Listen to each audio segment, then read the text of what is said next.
প্রিয় জুয়া খেলার ভাইয়েরা, এই তাবিজ দিয়ে কীভাবে তাস খেলা জেতার সম্ভব লক্ষ্য রাখবেন।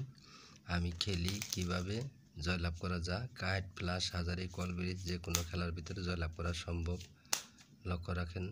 প্রথম আমি চাবো, আপনারা দেখবেন কিভাবে খেলি। তো আমি চাইলাম হলো 7 ফোঁটা। লক্ষ্য রাখেন 7 ফোঁটা কোন দিকে চলে যা, এই 7 ফোঁটা তাবিজের দিকে আইসা পড়ছে। তো দাদা এরকমভাবে আসবেই, অবশ্যই নিয়মকানুন আছে, নিয়মকানুন মেনে খেলতে হবে। তো বিবি লক্ষ্য রাখেন বিবিটা কোন দিকে চলে যা, লক্ষ্য রাখবেন এই বিবি অবশ্যই তাবিজের দিকে আসছে। তো আসবে অবশ্যই। তো একটা জিনিস খেয়াল করবেন দাদা, তাস খেলাটা ভালো না, খুব একটা খারাপ নেশা।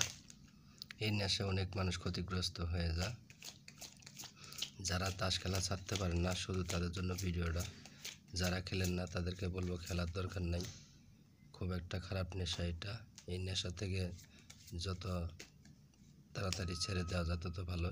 এবার আমি ফ্লাশ খেলি, লক্ষ্য রাখেন ফ্লাশ খেলতেছি, 6 হাতে ফ্লাশ খেলতেছি। দেখেন কোনটা ছোট কোনটা বড়, আপনারাই লক্ষ্য রাখবেন, আপনারাই দেখবেন।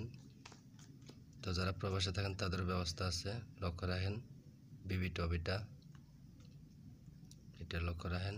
8 টপ এটা লক্ষ্য রাখেন। বিবির জোড়া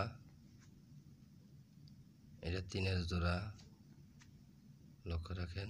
এটা 10 টপ। এবার তাবিজ একটা দেন, ছোট না বড়, লক্ষ্য রাখেন। রানিং রোহিতন রানিং রান। ধন্যবাদ ভিউয়ার্স, এরকমভাবে আসবেই।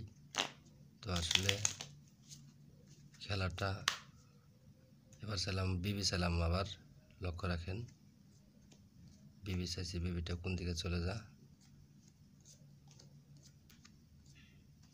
লক্ষ্য রাখেন।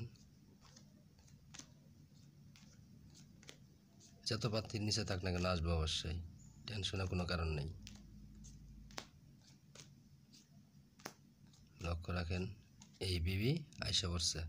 ধন্যবাদ ভিউয়ার্স ভিডিওটা দেখার জন্য, ধন্যবাদ সবাইকে।